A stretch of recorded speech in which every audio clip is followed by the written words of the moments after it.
અમરેલીમાં આવતીકાલે ગુજરાતના મુખ્યમંત્રીના આગમનને લઈને તડામાર તૈયારીઓ શરૂ કરાઈ છે। અમરેલી જિલ્લા કક્ષાનું અદ્યતન સુવિધા સાથેનું મોડર્ન એસટી બસ સ્ટોપના લોકાર્પણને લઈને તૈયારીઓ શરૂ થઈ ગઈ છે। મુખ્યમંત્રી ભૂપેન્દ્ર પટેલના હસ્તે રાજમહેલના વિસરાયેલા વૈભવને પુનઃજીવિત કરવા તેમજ જિલ્લાના રમતવીરોને માટે જિલ્લા કક્ષાનું મોડર્ન સ્પોર્ટ કોમ્પ્લેક્સનું ખાતમુહૂર્ત કરવામાં આવશે। જિલ્લા કક્ષાનું મોડર્ન ફાયર સ્ટેશનનું પણ ખાતમુહૂર્ત કરવા સહિતના ત્રિવિધ કાર્યક્રમો યોજાશે। અમરેલી જિલ્લામાં કુલ 292 કરોડથી વધુ રકમના આ વિવિધ વિકાસના કામોના લોકાર્પણને ખાતમુહૂર્ત અને નવીનીકરણ થશે।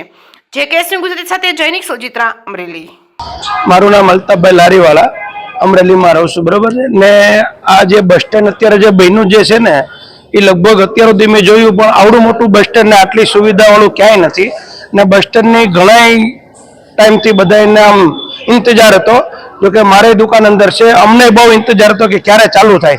અત્યારે હવે કાલે અમારા આપણા મુખ્યમંત્રી આવે છે ને ઓપનિંગ થાય છે ને બસ સ્ટેન્ડમાં સુવિધા એટલી જોરદાર છે ને બસ સ્ટેન્ડ એટલું જોરદાર બનાવ્યું છે કે લગભગ અમરેલીને જે આ સોનાની લગડી કહેવાય કે બિસ્કિટ કહેવાય એવી ભેટ આપે છે આપણા મુખ્યમંત્રી, બરાબર છે ને બધા રાજી થાય છે ને અનહદ ખુશી છે બધા।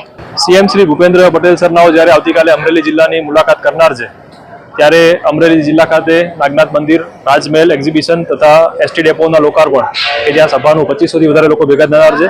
અને આ સિવાય પણ જિલ્લામાં સાવરકુંડલા, રાજુલા અને ધારી ખાતે અલગ અલગ કાર્યક્રમો છે, જેની અંદર જિલ્લા પોલીસ દ્વારા 1000થી પણ વધારે પોલીસ, હોમગાર્ડ, જીઆરડી, ટીઆરબીનું તૈનાત કરવામાં આવ્યા છે।